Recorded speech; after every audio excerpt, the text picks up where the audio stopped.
Sato ma Satgamaya Tamaso ma Jyotirgamaya Mrityorma Amritangamaya. Om Shanti Shanti Shanti. Om, lead us from the unreal to the real. Lead us from darkness unto light. Lead us from death to immortality. Om, peace, peace, peace. I have often found in Mayavati, the silence is a good object of meditation. So if you sit quietly and then just listen, sit silently, still, and then just listen.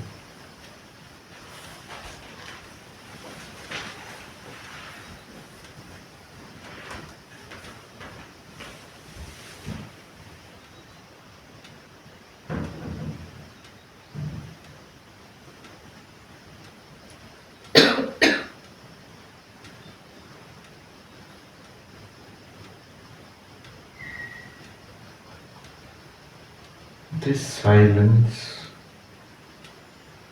those faint sounds,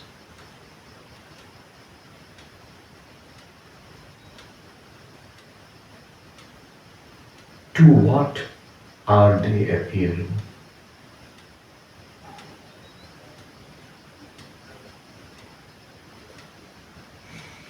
In what are they being experienced?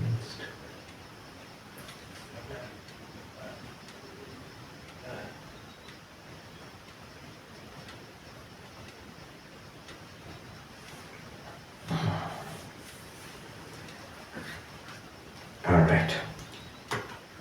You can repeat after me. Rupam Drishyam Lochanam Drig. Rupam Drishyam Lochanam Drig.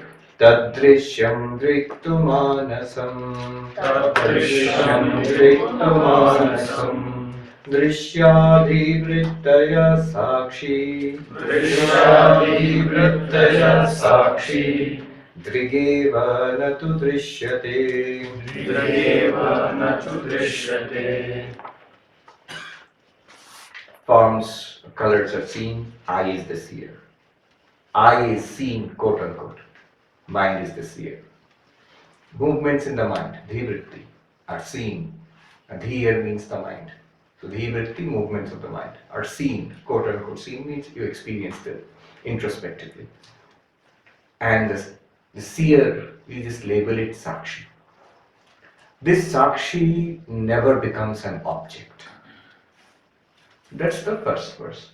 That is the entry, the doorway into Advaita Vedanta. Now, the next three verses, next three verses, four verses actually, second, third, fourth and fifth, are just explaining these four quarters of the first verse. Second verse will explain the first quarter, Rupam, Drishyam, Lochanam, Drig, that is expanded in the second verse. Tadrishyam Driktu Manasam is expanded in the third verse. Drishyadhivrittaya Sakshi expanded in the fourth verse. And the nature of the Sakshi is commented upon in the fifth verse. So we will quickly read those. Verse number 2. Nilapita Sthula Sukshma. Nilapita Sthula Sukshma. Rasva Dirghadi Vedataha. Rasva Dirghadi Vedataha. Nana Vidhani Rupani. Nana Vidhani Rupani. Pashyet Lochanamekadha. Pashyet Lochanamekadha. So the eyes by themselves see many things. Neela, blue or dark. Pita, yellow color. And many other colors. Stula, big, gross, large objects. Sukshma, very fine objects. Rasva, short. Dirgha, long. Adi Bherata, Variety of objects are seen by the same eyes. Nana vidhani rupani. Colors, forms, shapes are seen close by, distant. They are seen. Lochanam ekadha, by itself. See, this is where I said to make those distinctions. Seer and seen are different. The seen are many, the seer is one. And also by extension, the seen keep changing and the seer remains more or less constant. Then number 3. Now look at the eyes themselves. Consider the eyes themselves. Andhyamandyadhyapatutveshu Andhyamandyapatutveshu netradharmeshu chaikadha netradharmeshu chaikada sankalpayet manashrotra sankalpayet manashrotra त्वगादौ योज्यतामिदम् त्वगादौ योज्यतामिदम्. Such characteristics of the eye as blindness, sharpness, or dullness, the mind is able to cognize because it is a unity. This also applies to whatever is perceived through ears, skin, etc. Andhya, mandhya, going blind in the eyes, or the vision is not sharp, or you've got very keen vision, 20/20 vision. All these things you understand by the mind. The mind understands about the eyes. And he says, mind by itself understands. And that means the various changing conditions of the eyes are understood by the same mind. And how does the mind understand? Sankalpayet. It considers, it processes this information. That is the function of the mind, which processes information. It's called sankalpa vikalpa, ways, alternatives. And then he says, extend this to all sense organs. Shrotra tvagadu yojyatamidam. Extend this line of reasoning and observations to ears, skin, nose, tongue, all of that. This is number 3. Then the next quarter, the mind itself becomes an object. The mind becomes our object, your own object. Then what happens? Verse number 4.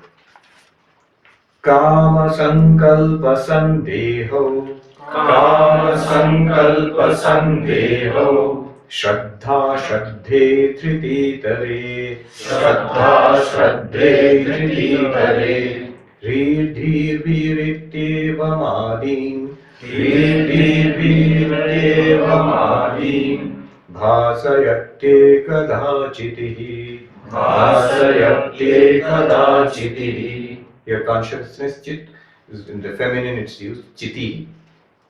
Consciousness illumines you, sakshi, atma, consciousness, chit, chiti, whatever term you use. Every movement of the mind, kama, I want, is kama. Sankalpa, thoughts about various objects, random thoughts are coming and going. Sandeha, doubt, is it like this or like this? Doubt. Shraddha, I get conviction, I have faith, I believe. Ashraddha, I don't believe, I am not sure about something. Dhriti, firm determination, I am able to hold on to something. Itara, other than Dhriti, restless. I take up many things, then I drop them again. This is a problem of my mind. Mind. These are all mind. Re, it is modesty. Dhi, intelligence. Bhi, fear. Just using it to rhyme. Dhri, dhir, bhi. Ityeva madhim. And any other movement of the mind. See, here feelings are there. Emotions are there. Concepts are there. Doubt is there. You can add memory also. Any movement, feeling, emotion, memory, anything arising in the mind, ideas, bhasayati ekadha chiti. Consciousness illumines all of them. What it means is, these are all experienced. All it says is, I feel I have understood Breathe. I am anxious, I am afraid. Breathe. All of these are our experiences. And what it is pointing out is these are all illumined by consciousness. These are all conscious experiences. Whether you say I am experiencing or not, you are experiencing. There's nobody doubts it. You were asking, someone was asking here, suppose you are not looking, are you conscious or not? When we are not even doing this analysis, eyes are watching the world, mind is watching the eyes, eye consciousness, I'm illumining the mind. Suppose we are not doing all this. We're just going about our life. At that time, aren't you conscious? You're conscious. Awareness is there. Eyes are seeing, nose is smelling, ears are hearing, skin is touching, tongue is tasting, isn't it? And then the mind is feeling joy, doubt, hesitation, anxiety, interest, understanding, confusion, conviction, lack of conviction. All of these feelings are coming and going. That's all it is saying. These experiences are all possible because of consciousness. That witness consciousness is there. Bhasayatyekadha chitihi. Consciousness by itself illumines all of these.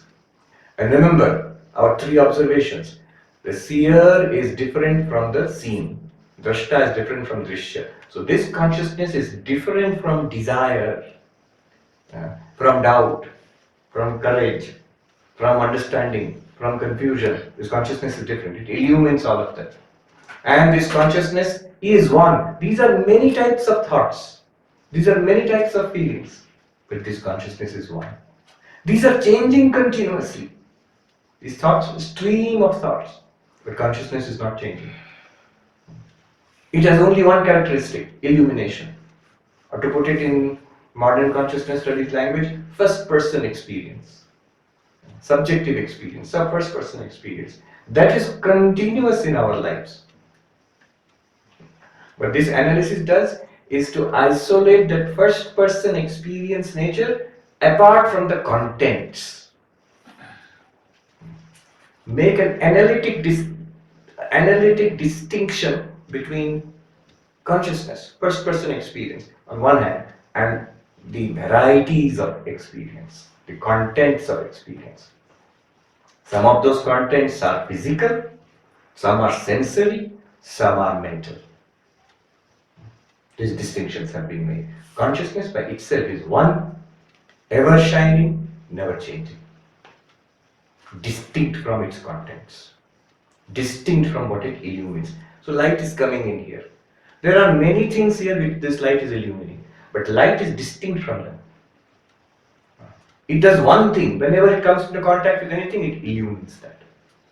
It is one light, relatively unchanging and distinct from the objects, and only one. The objects are many, changing, and yes, distinct from that light.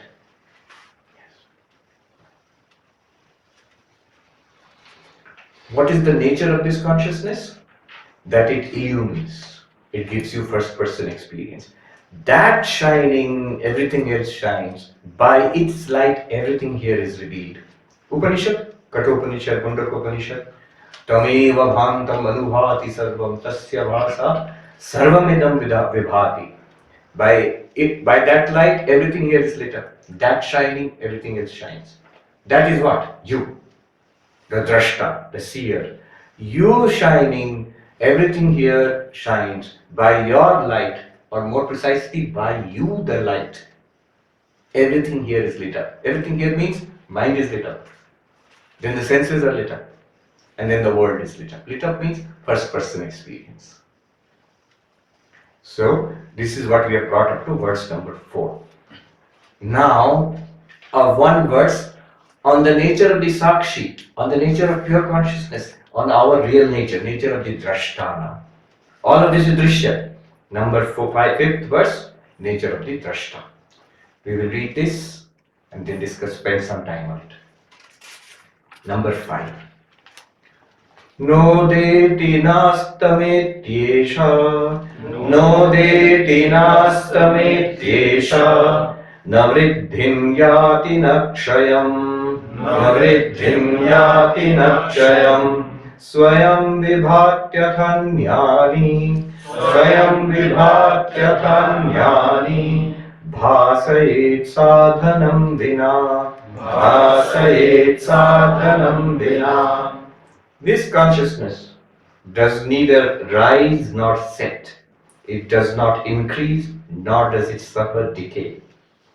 Being self-luminous, it illumines everything else without any other aid. Alright.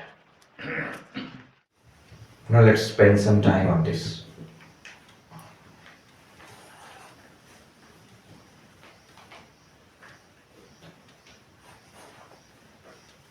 Repeat that exercise. I want us to listen, understand, at the same time notice, not theoretically, as a matter of fact. So that everything that is said is not only heard, is not only understood, but also seen as, yes, it's a fact. Okay. How do you do that? Okay, Rupam, Drishyam, Lochanam, Drik, start in a very simple way. Whatever you're seeing, Rupam. Put your attention on what you are seeing. Then draw the attention back to the eyes. Lochanam, Drik. Eyes are seeing. Like you said, really speaking, eyes are not seeing anything. It is the same drashta sakshi with the mind and the eyes which is seeing, but as a method of drawing the attention back. So, Rupam Drishyam, attention, eyes. Lochanam Drik. Close the eyes, take the attention back to the mind. Tad Drishyam, then Drik tu Manasam. Now consider the mind. Thoughts are coming. Definitely you are hearing my voice. So, Shabdakara vritti is coming. Movements in the mind according to each word you use, each sound you hear. Shabdakara vritti is arising and falling. There's also the sensation of the body sitting there.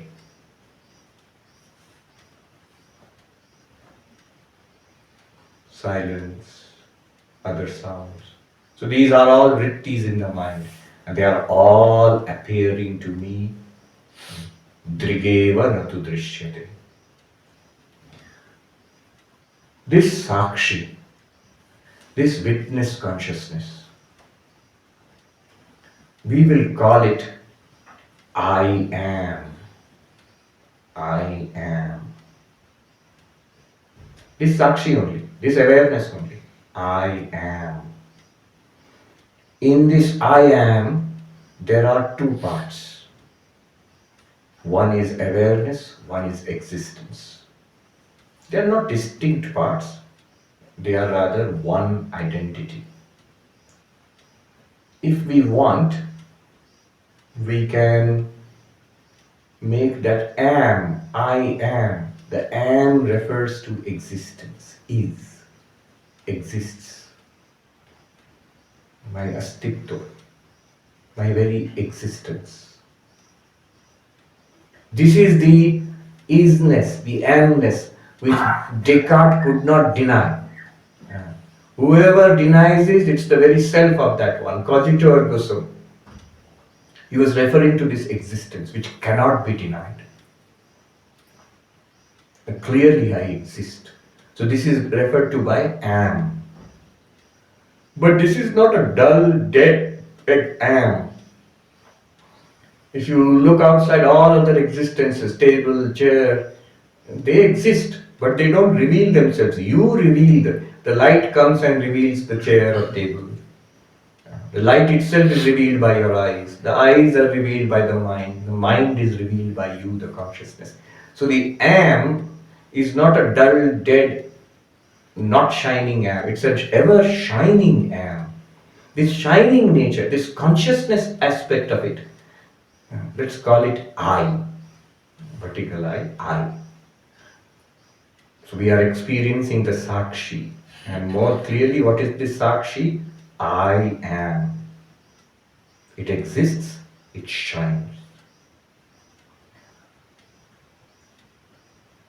When you see, I am is there.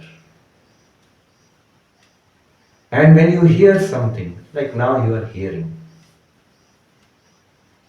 I am is there. Sound is there, but I am is there. Now what you saw and what you hear, these are two different things. But the I am is constant in both of them. Similarly, when we taste, when we smell, when we touch, I am is there. And it is the same I am. We see so many things, we hear so many things, we smell, taste, touch so many things. I am is always there, and it is the same I am. I am. Consider the contents of the mind.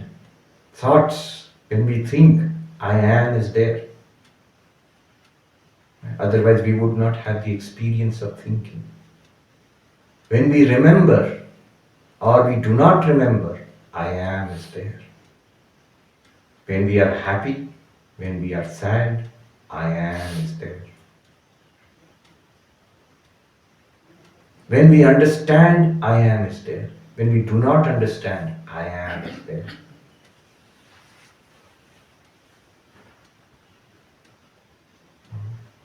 In all our thoughts, emotions, memories, I am is there. When we attend to it like that, it becomes clear. But even when we do not attend to it, when we go about the business of our life, the I am is there. The proof is all the business of our life, enjoying, suffering, doing whatever we are doing, they're all conscious experiences. The I am is shining. It exists, it shines. And therefore we have all these experiences.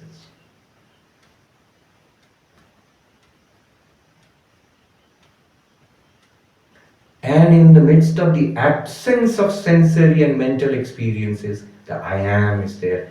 When we see, hear, smell, taste, touch, I am is there. When we do not see, hear, smell, taste, touch, I am is there.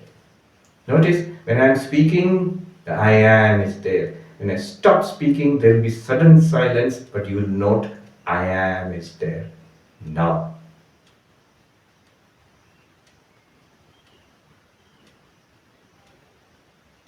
It is the same I am which was illumining the sound of the words, same I am which is illumining the absence of the sound. See?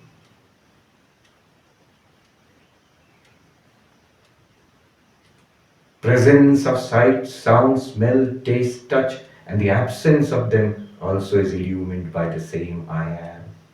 Presence of thoughts and emotions, absence of the thoughts and emotions, illumined by the same I am.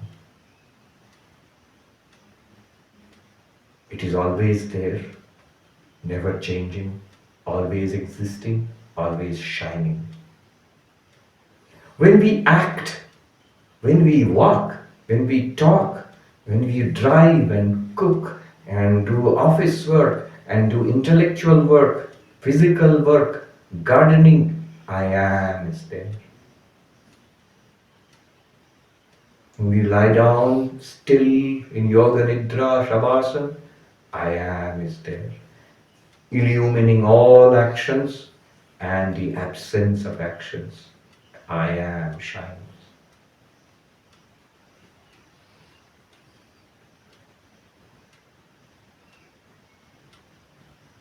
Every action, every thought, every emotion, every sensory perception, it all takes energy. These are all activities. The I am alone is effortless, choiceless, always there. Sakshi.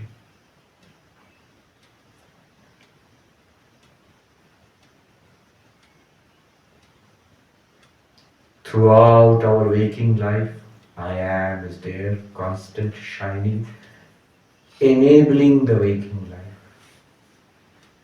When we fall asleep, when we lose track of our body and a world of dreams emerges, the I am is there, illumining the dreams. And when the dreams disappear, into the blankness of deep sleep, the I am is there. Not as I am experiencing deep sleep, but just blankness. The so-called subject and object have disappeared. The I am remains as the ground of that absence, of that blankness. And again, when the waking world emerges, when the dream world emerges, I am keeps on shining.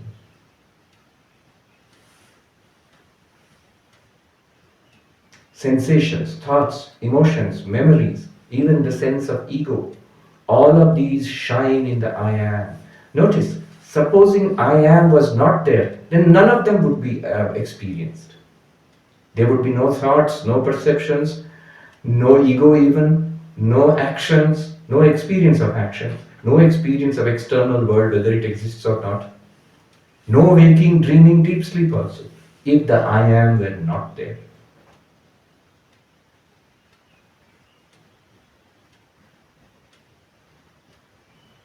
This I am does not come and go. It is ever there, it shines.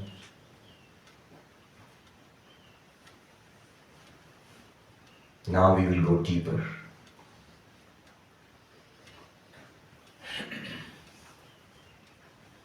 Visualize or try to imagine. Suppose there's this experience, the whole world has gone. Outside this room, this hall we are sitting in Mayavati, suppose the whole external world, Himalayas and India and the whole earth and the universe all have disappeared. Just we are here. Nothing remains outside.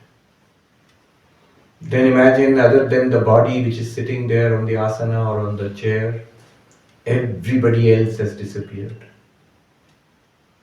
No other human being, nothing is there. Then the body also has gone. All sensations stop. All thoughts stop. All perceptions. Just listen to my voice, of course, make an exception for my voice. Everything stops. All memories, you have forgotten who you are. No memory of your name, no memory of past. Mind stops. Just the I am. No waking, dreaming, deep sleep. Just I am shining. I exist, I shine. Sakshi. Now, I will ask a series of questions which we will investigate. Examine that I am, as it were, in your mind, by these questions. Is this I am different for each individual in each mind, or would it be the same? And you will notice, as bodies are different, minds and personalities are different. But just I am, isness, awareness, it must be the same. How can it be different? Is this I am, is it an object? It's not an object. Everything else is an object to it, but it's not an object in itself. This I am, in absence of the world, in absence of the body, in absence of memory, in absence of the five senses, in absence of thoughts, just the I am. Can it become old? Can it become sick? Can it become ugly? No. Can it become unhappy? Can it become restless?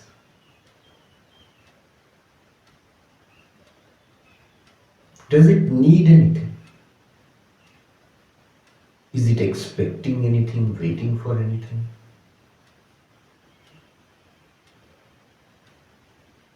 Does it need the world? Does it need God? Does it need spirituality? In the absence of the world, absence of the body, no mind, does it need anything?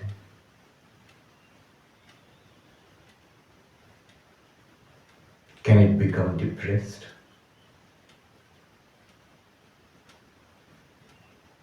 Can it hate anybody? Can it be jealous?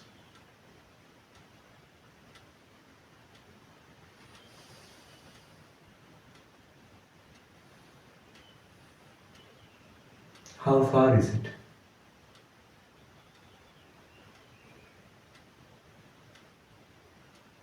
Is it an imagination? No.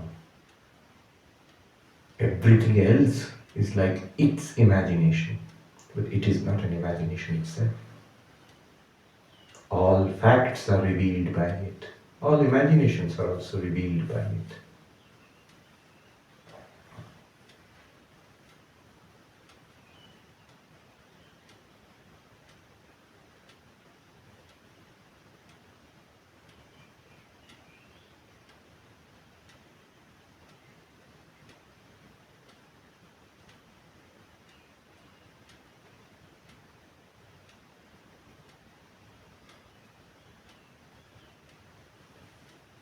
When you are comfortable, you can gently open your eyes. Look down. Don't worry, the world is back. Himalayas, India, Earth is back. Mayavati is back. It is the same I am.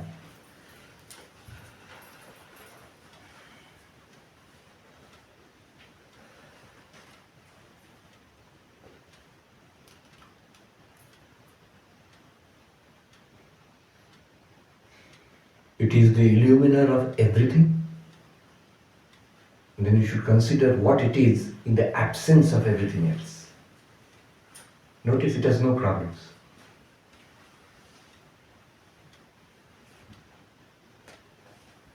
Even when the problems are there, when the body appears, mind appears, world appears, problems also appear with it. But those problems belong to the mind, body, world. Don't belong to I am. जो चीज जहाँ की है उसको वहीं रहने दो. You shining, everything else shines. By your light, everything here is lit up. Tameva bhantam anubhati sarvam tasya bhasa sarvamidam vibhati. One of Vivekananda's favorite mantras from the Upanishads. Now let us repeat this verse once again. No deti nastame tesha Nastametyesha navriddhim yati nakshayam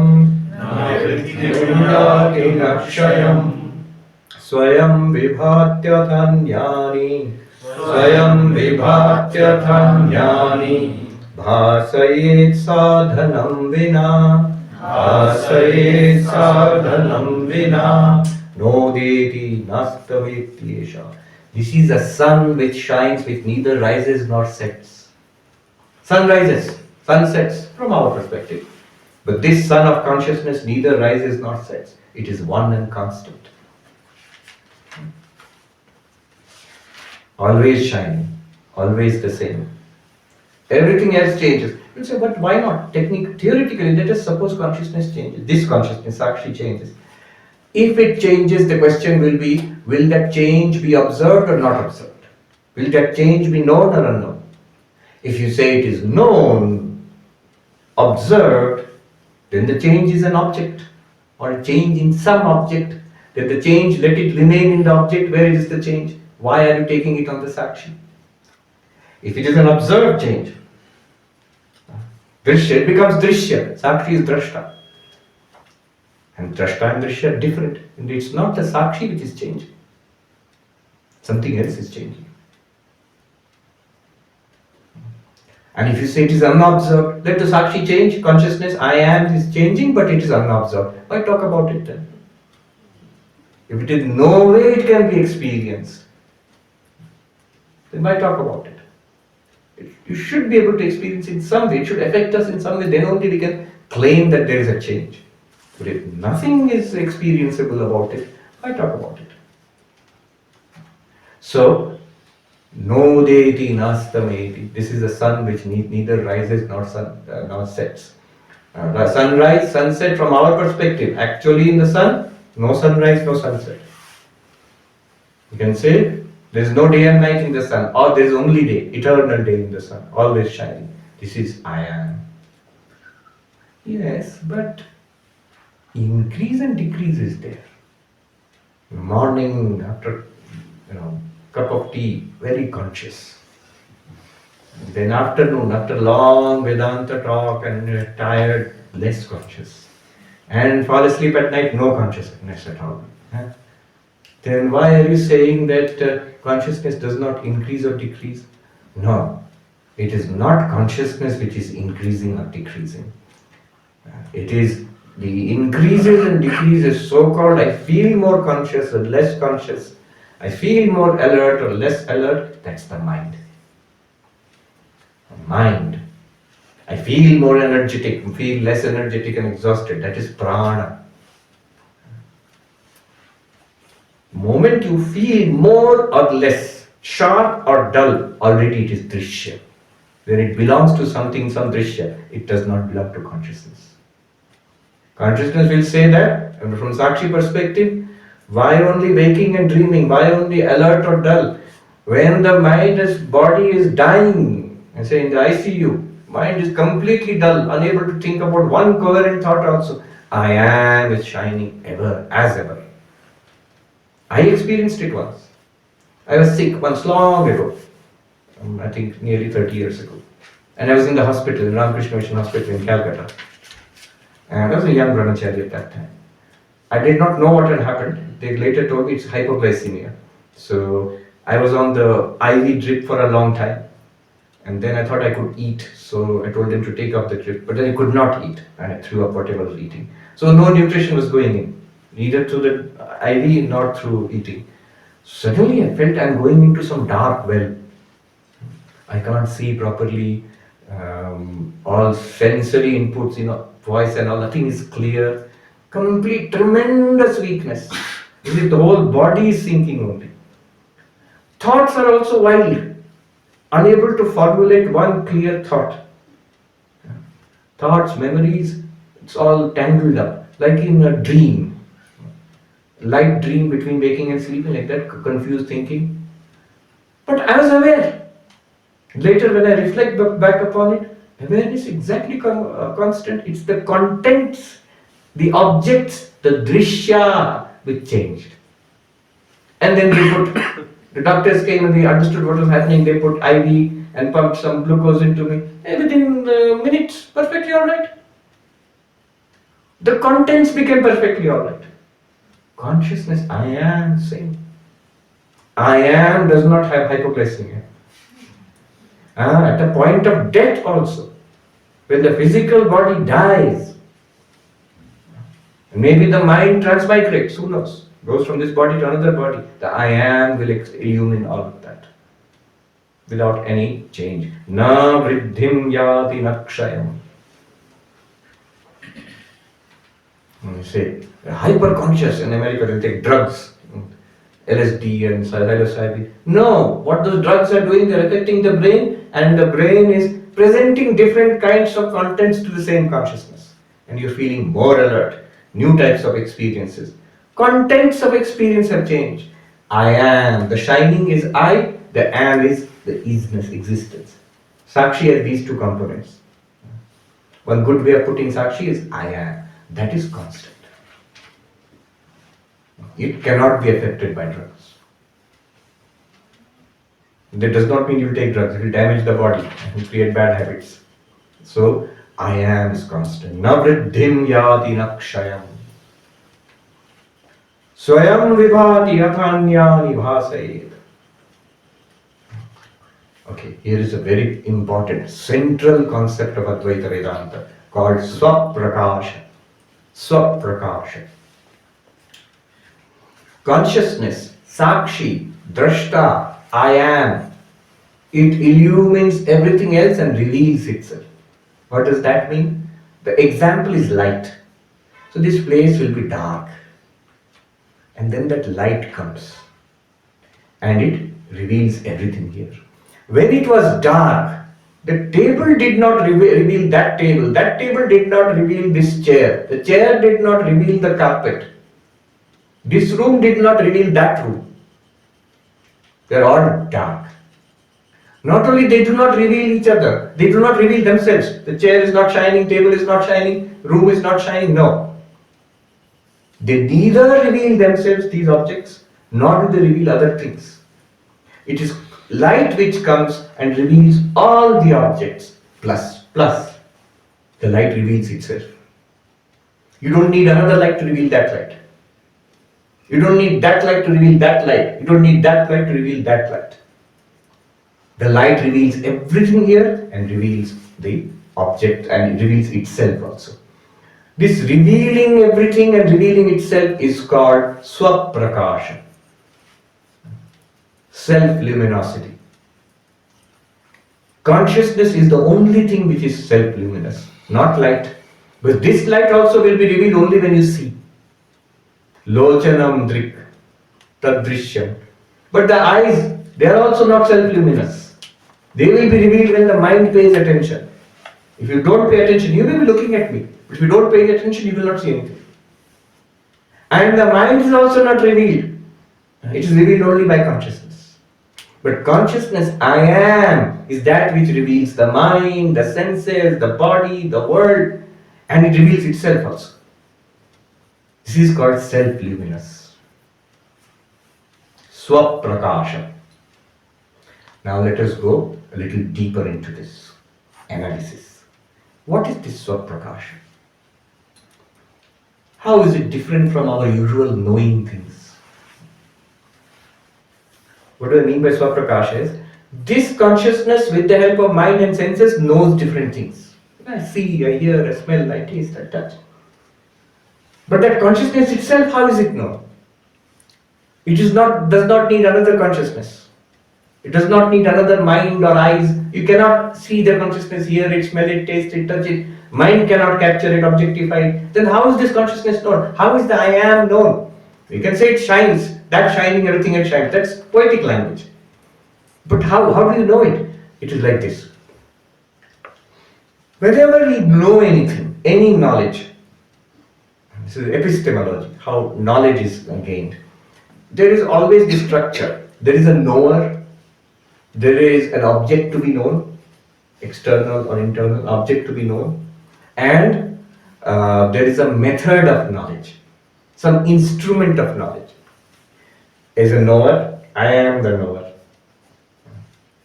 and this clock is the known, and my eyes are the instrument of knowledge. In Sanskrit, knower is called pramata. Knowable object is called prameya. And the instrument of knowledge is called pramana. So, pramata, I, this person, using an instrument of knowledge, the eyes, knows the object, clock. Prameya. I am pramata, these are pramana, this is prameya. Pramana can be eyes, ears, nose. It could be any number of scientific instruments like microscopes, telescopes. It could be books through which I know something. Many sources of knowledge. Vedanta has some 6 sources of knowledge, whatever, pramanas. So basic structure is, this is called triputi. The triple structure of epistemology. Triple epistemic structure is put it this way. Pramata, prameya, pramana. Okay?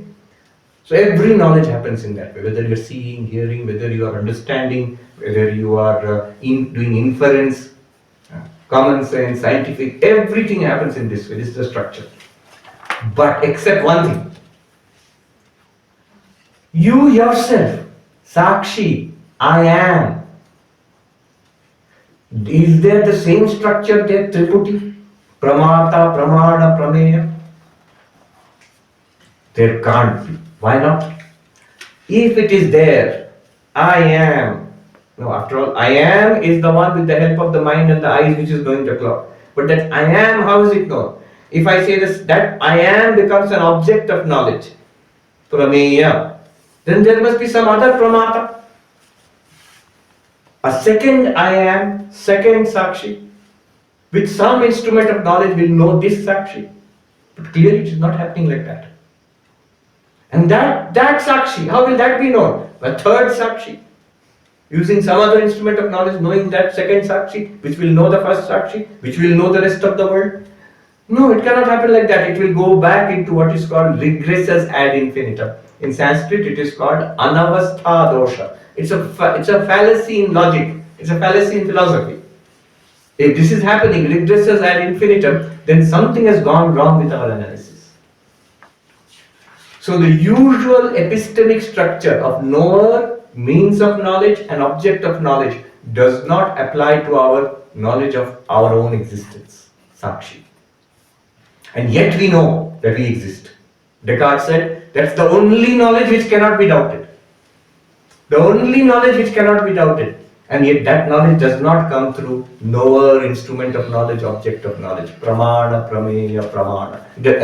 Pramati, pramatri, prameya, pramana. It does not come through that. If it does not come through that, and yet we know, we cannot doubt it.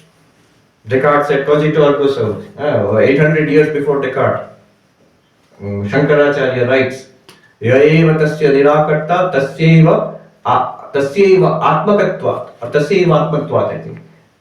Tasyeva atmakatvat. Whoever tries to deny that I am, it is the I am of that very denier. Try to deny it right now. No, I don't exist.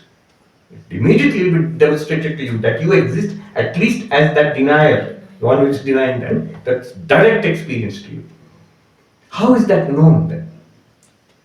This is called Swaprakasha.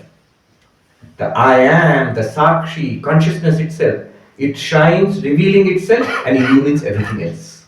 This is called Swaprakasha. What is this self-luminosity? It's a big question. It is not that it knows itself and knows everything else. No, that will not work. Knowing means knowing as knower, instrument of knowledge, and then object. And that is not, you, the Sakshi, are not your own knower. That will not work. And in philosophy, it is regarded as a great fault to say something operates on itself. The knife cannot cut itself. Nothing operates on itself.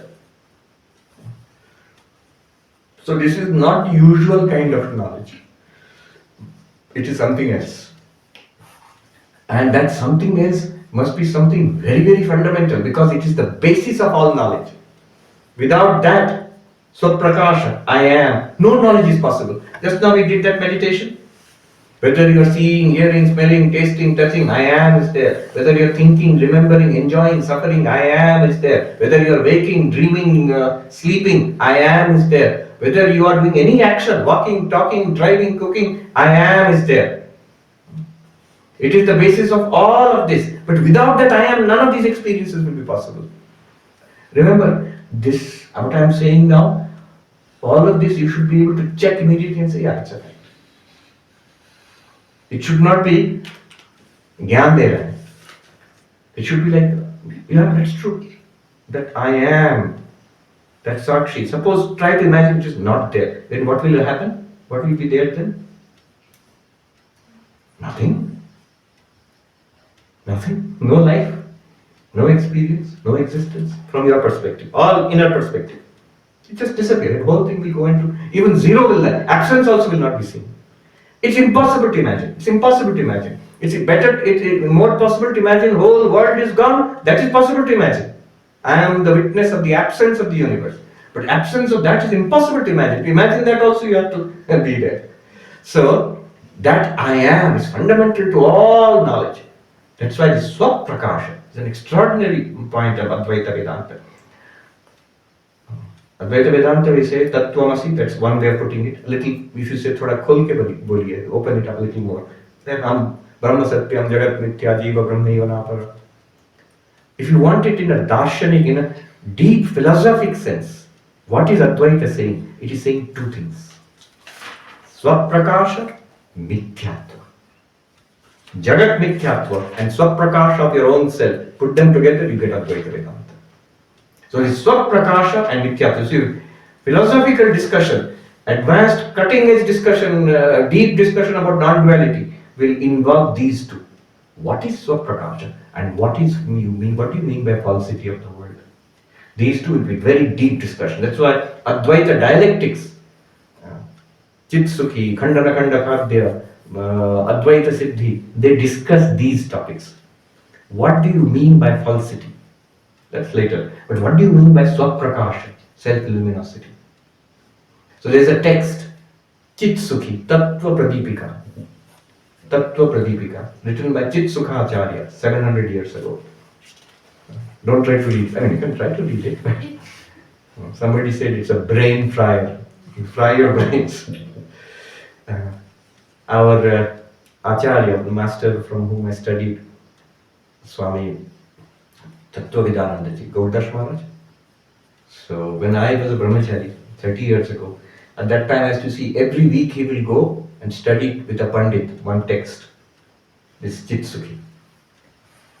And for the next 20 years, every Saturday he will go to study that Chitsukhi. Never ending text. Finally pandit died. Text is not over yet. Chitsukhi.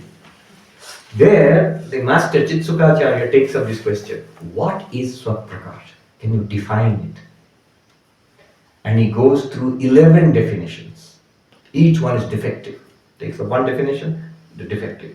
Then modifies it, repairs the defect. Second definition, defective. Repairs the defect. He goes through 10 definitions, finally arrives at the 11th definition, which he accepts.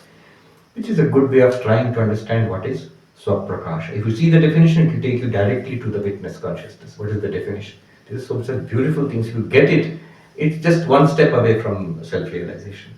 What is the definition? The definition which he got was Avedyatve sati aparoksha vyavahara yogyatvam.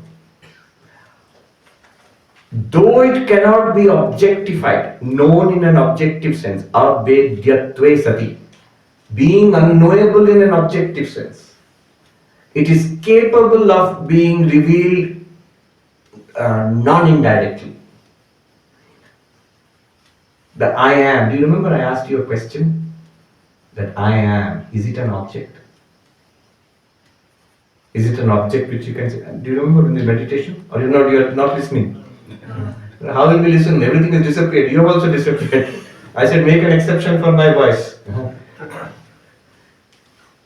That I am Sakshi, is it an object? No, it's not an object. And yet it is known.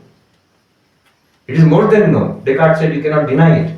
So, Avedyatve sati, it cannot be known as an object. Yet it is not unknown. Swami Vivekananda says it cannot be known, but you should, in England, he is giving a talk on Jnana Yoga. You should not go away thinking it is unknown or unknowable. It is more than known. This more than known, aparoksha vyavahara yogyatvam. Paroksha, so you have to say something. Paroksha, pratyaksha, aparoksha. Pratyaksha. What is pratyaksha? What you can see, hear, smell, taste. You're seeing me now, this is pratyaksha. If you hear, pratyaksha. Aksha literally means eyes, it's extended to 5 sense organs. Anything directly presented to your sense organs is pratyaksha. Sight, smell, taste, touch, sound, pratyaksha. Paroksha, you read about something in a book. Heaven is there, black holes are there, science, most of science which we study, in school, college, IIT, it is paroksha. It is information presented to us by your textbook, by your case study, by your handout, by your professor. I am not directly experiencing it now, indirectly. That is paroksha. Paroksha, beyond the range of my senses. It could be the result of scientific investigation, inferential knowledge, or it could be, if you consider religious knowledge to be knowledge, I believe in it because my holy book has told me. But still paroksha, God, heaven, karma phala, paroksha, beyond your senses, you can't see.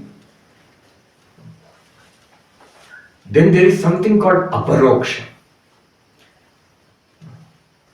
What you directly experience yourself right now. I am.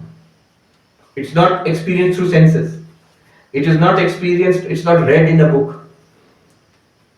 That I am, suppose this gentleman is here or not. If I ask you, you say, yes, he is here. I can see. Or if there is attendance list. If you look at the attendance list, yes, he was there, I can see he was there. But if I ask you, are you there or not? Will you take a look? Let me see first. Yes, I am here. Or even worse, let me look at the attendance list. Am I there or not? No. Need for your own existence, for your own presence. Neither pratyaksha will work, nor paroksha will work. But they are not necessary also. You don't need to see, hear, smell, taste yourself to know that you are. Nor do you need to read about it. Sarvapriyananda exists. Okay, so I exist. No. Directly revealed to me. This is called aparoksha. Not pratyaksha, not paroksha, aparoksha. If you translate, non-indirect. Paroksha, indirect. Aparoksha, non-indirect. Okay, further, deeper. There is something which is directly presented to us, paroksha, pain. Try it. Pinch. Don't pinch too hard. Of course, hospital is there. Don't worry. Pain. You might say through sense organs, but directly presented. All right. Pleasure. Mental pain, let us say. Unhappiness. Or joy. Directly presented to you. How are you knowing it? With what instrument? With what sense? No, directly it is presented to consciousness. So if you say, I'm giving you a little distinction in that approach. If you say, my mental pain, pleasure, joy, thoughts, ideas are directly experienced by me by consciousness, then your mind becomes aparoksha. Mind becomes aparoksha because you're not seeing it through any sense organ, nor is it indirect. It is directly presented to you consciousness. So mind becomes aparoksha. Then in that case, the sakshi, the consciousness itself, another term for it there is there. Sakshad aparokshat. Direct, non-indirect. Sakshat, direct. Aparoksha. Sakshad aparoksha. It's Upanishadic term. What have I said? You can regard the world in two ways. You can know the world in two ways. Pratyaksha, paroksha. Yourself you can know in one way, that is called aparoksha. This is swaprakasha, self-luminous. Or you can make further division. States of the mind are known aparoksha, and the sakshi is known as sakshad aparoksha. Sakshad aparoksha. Direct, non-indirect. Because aparoksha, then mind is aparoksha. Then sakshi, sakshad aparoksha. Even more direct than that. That's why I asked, how far away is the I am? Things in the world are very far away. This world is this much far away from me. The body is closer to me. Thoughts and feelings are closer to me. But I, the consciousness, nearer than the nearest. It is Sakshad Aparoksha. This is said here as Swayam Vibhati Atha Anyani. It shines itself. What is this shines itself? Swaprakasha. Avidyatve sati aparoksha vyavahara yogyatvam. It is fit to be recognized directly, non-indirectly. Aparoksha vyavahara yogyatvam. If you attend to it, if you don't attend to it, it's always there. If you attend to it, it will become very clear that it's always there. This is called Swaprakasha.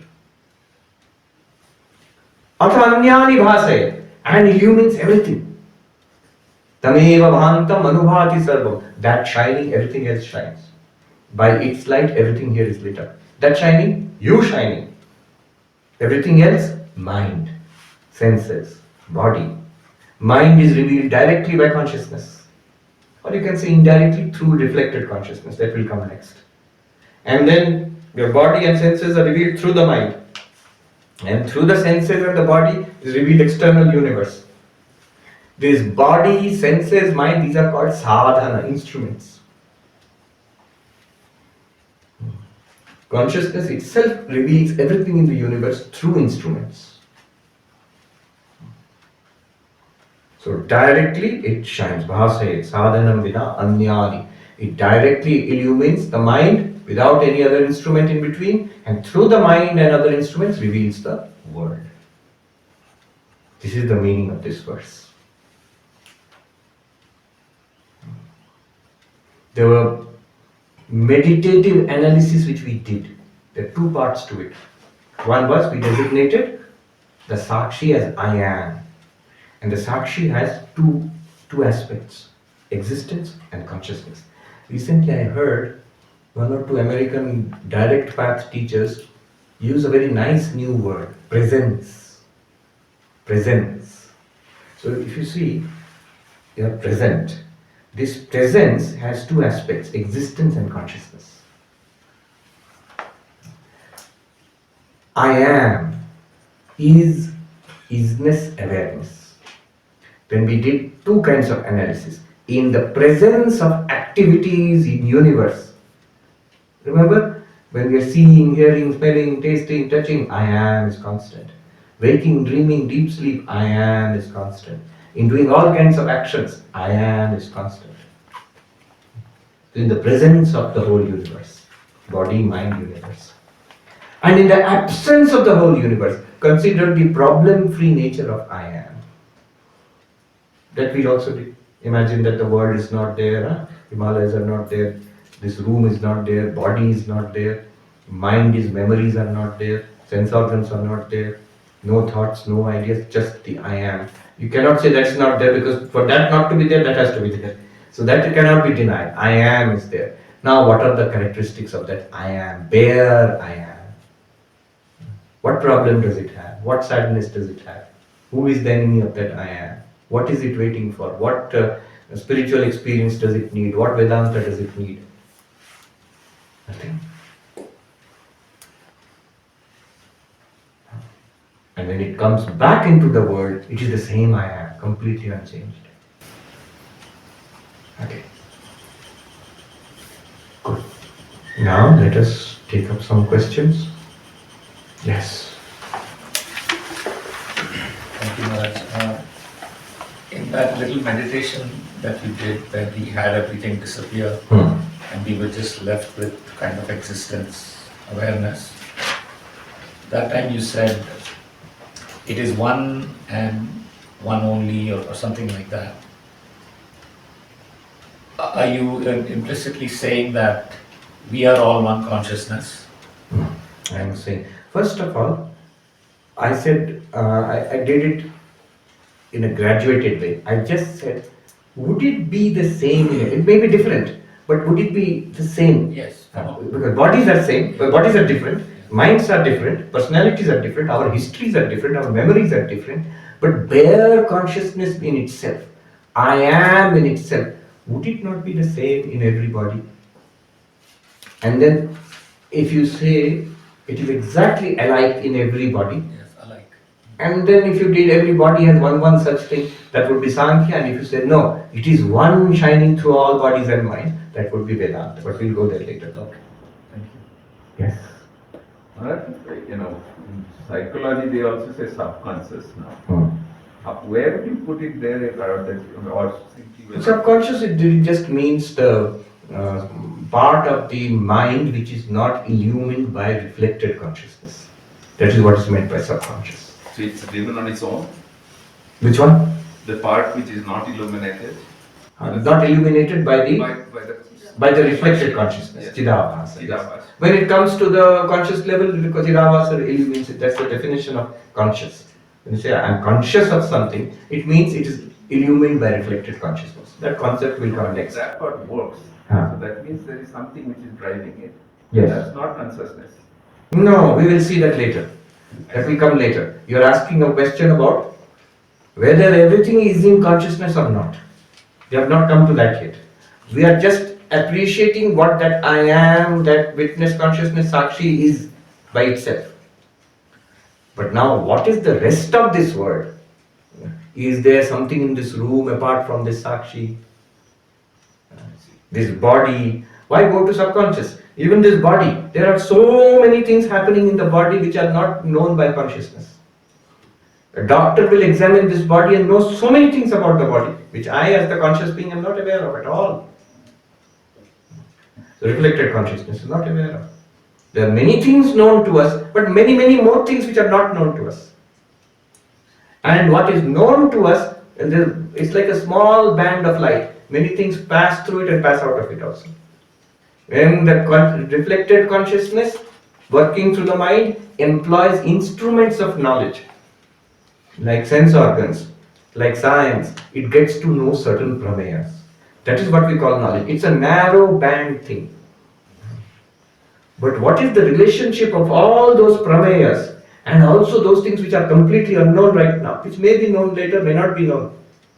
What is the relationship of all of this to consciousness? That's the question we will take up tomorrow. Right now, we are just concerned with Sakshi, Drashta. I'll come to you next. Maharaj, I want to try to be clear about the question, but it came up when I was walking around in the afternoon based on what you said. Mananam. Yes, Mananam, that leads to questions. Please ask me.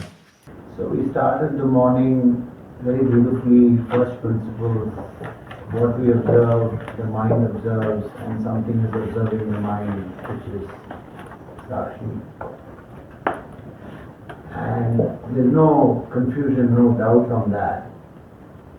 But before we got to Sakshi, in a day-to-day basis, most of us slip into the I am the body-mind thought process. And we've now introduced, very beautifully, undeniably, that there is another party involved, which is the Sakshi, by which I can observe. The question that popped up was, is the Sakshi another element I have now become exposed to, or how do I know I am the Sakshi? It's not that. The difference is this. Earlier, I would still admit to the fact that there is consciousness. And I would say, yeah, I have consciousness. This Sakshi is not a possessed consciousness. It is rather a clarification of what you are. That's why I'm calling it I am. Sakshi is not that my heart, my liver, my lungs, my Sakshi. No, not like that. I am the Sakshi. I am the Drashta. I am that consciousness. In association with a host of mind and sensory systems and a biological body, then I am not what you see me as. But essentially I am the Sakshi. That is what Descartes found undeniable. My essential existence. He called it mind. Maharaj, how do I know there is not one other missing piece? Missing piece of what? Like you have said, like even Descartes said, I am that I am. And that is the light that shines on the way you explain. Yes. And I think where I'm struggling is at some level there is a part of me that says, yes, this is new information, but is it possible that there is another missing piece? And yes, what you might say is, alright, I sort of get it that I am awareness and things are appearing to me. That's all that has been said. But does that resolve everything? Does that answer everything? No, it doesn't. It leaves the whole universe. What's all this? And what is this body?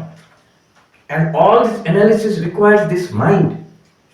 So what is this mind, this intellect, plus our storehouse of memory, plus a biological body, a machine, plus clearly a physical universe of which this body is a part? None of this has been explained. This is all appearing to me. This will be resolved tomorrow.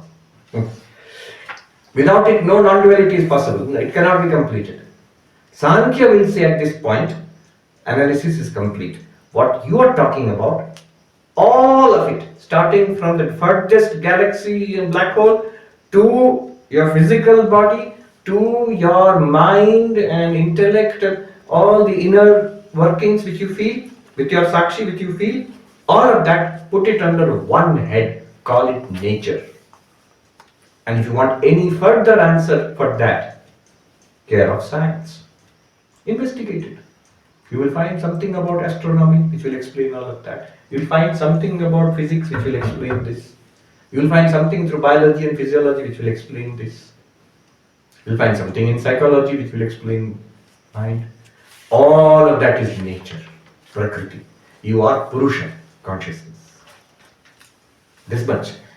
How did it help? Sankhya will say, notice, you saw the problem-free nature of consciousness. You are free. You are fine. Be careful not to get entangled in Prakriti. Yes. Swamiji, just...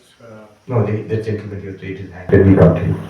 Yes. Before I ask my question, I'm just reminded your conversation with Bernardo Castro made it apparently clear that science is still very limited to even answer these questions. It's true. Yeah. One of my question is somewhat, when we think or talk about pure consciousness, we are but using the faculty of the mind, and therefore we are making it an object in the mind. We're trying to make it an object in the mind. Rather, if you actually observe, using the mind only, you will see the mind is objectified by consciousness, not consciousness by mind. Drishya Viveka sakshi. Your actual experience reveals that. And therefore, to truly understand this, the only way is to be it. Right? And not only to be it, you are it. You are. All that Vedanta will do, you raise the questions and those questions will be resolved through Vedanta. You are already it. And the best way to check the veracity of those answers is to check in your own experience. Does it make sense? Is it a sort of accurate description of your inner experience? Does it fit? Maharaj, just now you said the I am is common in everybody and it doesn't need anything, leave the word, leave this asana, everything. So all this knowledge or all these tapasyas which you are doing or many sants are doing, this is for what? I mean, this is for mind or this is for what? When I am doesn't require all these things. This is for you. This question will be asked, for whom is all this then? In a more philosophical way, this question is asked, then who has ignorance? Does that I am, does it have ignorance? No. Suppose I am that I am, and I am not the mind. One will say, my ignorance is always in the mind. Let it be. I am, I don't have any ignorance. Let ignorance be in the mind. What is the problem? So for whom? For whom is Vedanta? I am is fine. In a more philosophical way, this question can be sharpened as, who has ignorance? Who has dukkha? Who has samsara? The I am doesn't have dukkha, does not have samsara, does not even need Vedanta. It's always, you cannot do anything to it. With a lot of Vedanta also, after the end of it, I am will keep on shining exactly. And it's shining exactly in the man outside who's not interested in our Vedanta. It's exactly shining in the monkey and the leopard in the jungle also, the same I am. Then who needs this? Shankaracharya answers this in different ways, in humorously. In one place, in the Bhagavad Gita Bhashya, the opponent asks, who has ignorance? Shankaracharya says, why are you asking? And that person says, because I don't know. So you have ignorance. The one who needs this is Jiva, sentient beings, individual sentient beings. Us, we need it. You said, you are I am, but do you know that already? When you know that thoroughly, without any problem at all, you'll see, I don't need Vedanta. But until that point, this curious mixture of subject and object, this curious mixture of consciousness and mind, which we are, we need Vedanta. Because we own up the mind, we own up the body, and we own up our personal histories, and we have a lot of complaints, lot of problems. So we need Vedanta. Yes. Maharaji, this whole process, does the functioning of brain can be related somewhere in the whole process? I'm sure it can be. From Vedantic perspective, the mind-brain correlation is not surprising.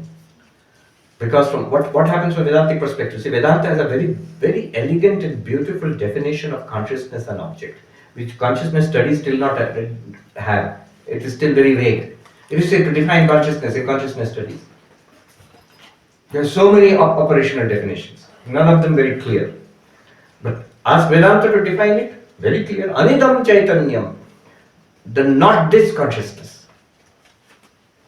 That to which everything can be designated as this, that is consciousness. See? The world, this body, this thought. You can even say this reflected consciousness, but you can't say this pure consciousness. That is the one I am to which everything is appearing. So whatever appears to you from your inner first person experience, that is designated as Jada, object. Very elegant definition of object in Vedanta. Anything that appears to consciousness. The philosopher Arindam Chakravarti, he said, what is an object? Anything that objects to your consciousness is an object. Look at it this way. Think of consciousness as a spreading field. Then it runs up against this. Mike is objecting to you. When you have a different defined thing, which is like something blocking your consciousness. Wall, person, these are objects. Anything that appears, defined in consciousness. And what is consciousness? Non-object. That to which all objects appear, or more precisely, that which cannot be designated as this. It exists, but it cannot be designated as this. That's consciousness. Now, to answer your question, objects can be correlated. So if there are things in the world which are appearing in my conscious experience as this, and the brain is also an object involved in this body, it is not surprising that the brain will have correlates to the appearance of objects. That's why you can easily do wonderful analysis, already way beyond cutting edge consciousness studies. They don't understand these things. For example, consciousness studies now get using drugs to modify consciousness. You'll immediately say, not modify consciousness, you cannot modify the I am. But what you can modify are the objects presented to I am. What will drugs do? They will change, give you a variety of new and amazing objects. By affecting the brain, it will affect the objects presented to the mind. So brain and mind are strongly correlated. Vedanta has no problem there. Why? No objection, because they are both objects. Objects can be correlated. But it has nothing to do with the awareness which illumines these objects. Maharaj, what is the purpose of this? What is the purpose of... The purpose is Atyantika Dukkha Nivritti Paramananda Prapti, and you can begin to see how it is working. Did you not see? We saw the I am. I asked you, can the I am, the witness consciousness, can it be depressed? Can it be angry? Can it be jealous? Can it be anxious? Does it change? Can it grow old? So it will take you beyond suffering. What is the source of your suffering? Describe your suffering. You give a list. Oh, I have got anxiety, I have got depression, I have got jealousy, I have got many desires, only some of which are fulfilled, many are not fulfilled. And when our desires are fulfilled, that is also not satisfactory. I always say two states are there in samsara. Either frustrated or dissatisfied. I have got desires, not getting what I want, frustrated. I have got what I wanted, dissatisfied. And that's the common thing, all experienced throughout. This will solve it. But what's the purpose of Sakshi or pure consciousness? Oh, you're asking what is the purpose of Sakshi? What is the point of purpose? Does it need to have a purpose? What has a purpose? That which has a need. Every instrument here has purpose. Door has a purpose so that we can enter this room. Body has a purpose, we can do many things with the body.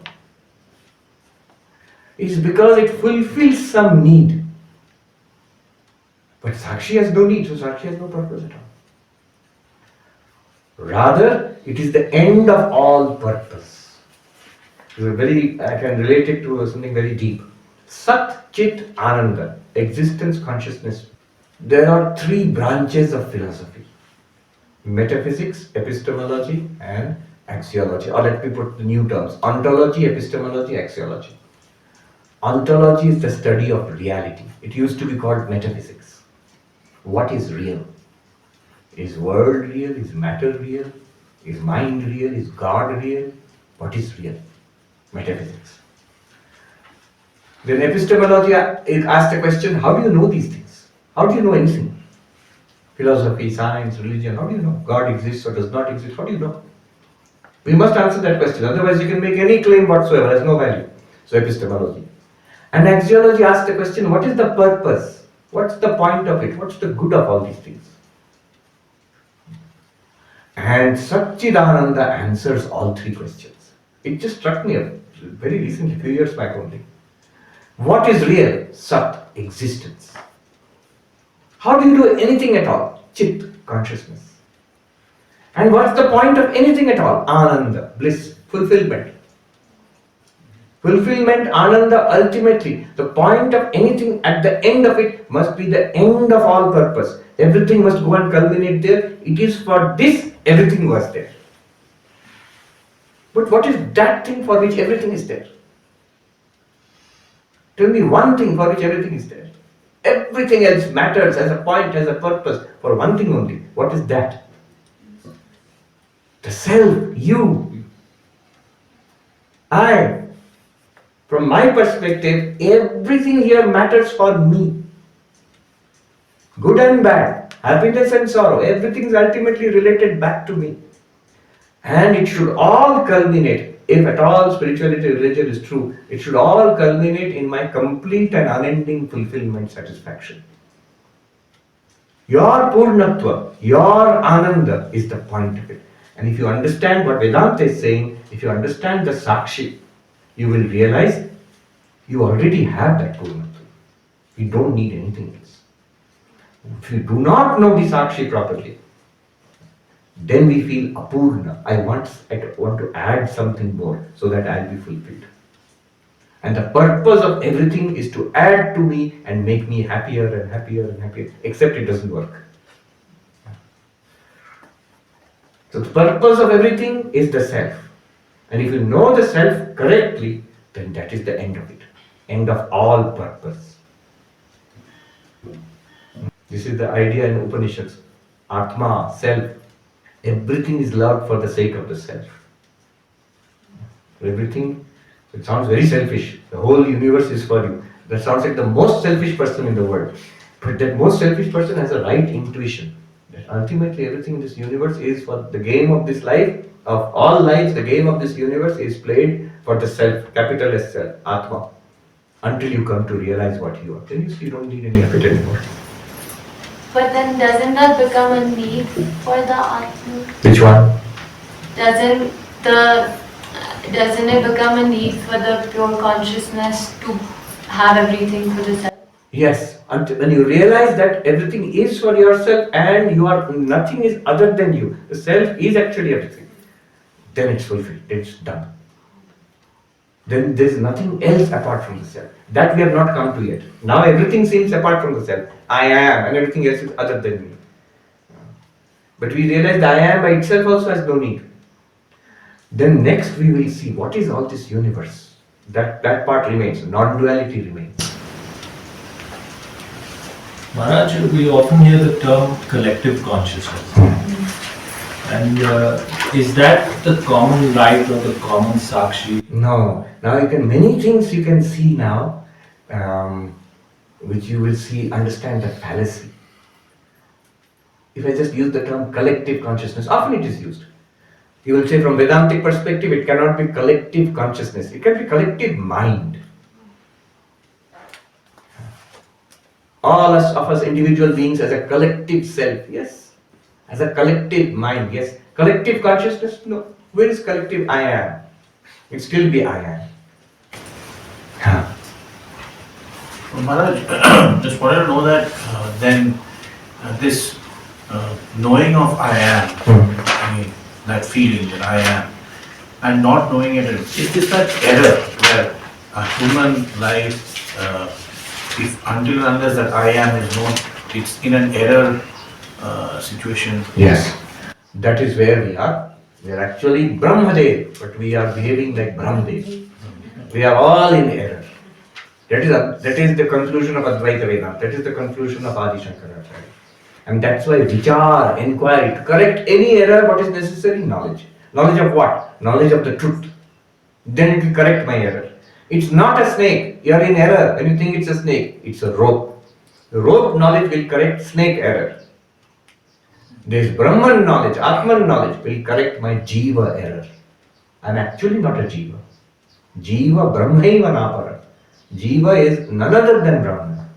It's not that Brahman plus also some other things. No. Jiva is Brahman alone. So this is an error. And that correcting that error requires Brahman knowledge, a knowledge of about who am I. That is what is going on. We have taken the first step. I am not body, mind, I am Sakshi.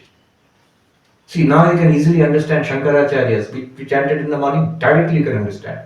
Mano buddhi ahankara chittani naham nacha shrotra jivve nacha ghrana netri nacha vyoma bhumi na tejo na vayu chidananda rupa shivoham shivoham.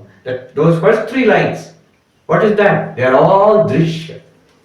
Mano buddhi ahankara chittani naham. I am not mind, I am not intellect, I am not memory, I am not even the ego, I am not even that. Why? Because they are drishyatva. They are all drishya, all experience, they are all appearing and disappearing. Even the sense of ego, it appears in waking. In dreaming also there is an ego. Deep sleep it goes away. But you don't go away. That I am is not the ego. Just by I by itself becomes ahankara, ego. But this I am you're speaking about is Sakshi. The ego is like the moonlight. It's like the moon shining with moonlight. But Sakshi is the source of it, sunlight. Yes, I'll come to you and then you. Maharaj, after the morning session in Manana as well as in meditation, the general experience of moment to moment was significantly different. It's just my report. And I'm wondering what changed. The mind changed and some filter. New knowledge came into the mind, new noticing came into the mind, and old ignorances, Brahma, those were removed, cleansed out. So nothing new has happened. Right. What was there, attention has been drawn to it. And the attention is, that was my second question. Is attention an attribute of Sakshi or is it an attribute of mind? Attribute of mind. All of this which we are doing, remember, is a mental operation, intellectual operation. But this is in the light of the Sakshi, in your light. The intellect is changing its understanding about who am I. So the mind is freeing itself since Sakshi needs no freedom. No. But the Sakshi, in association with the mind, which is called the Jiva, is the one seeking freedom. Chalo? Om Shanti Shanti Shanti Hari Om Tat Sat Sri Ramakrishna.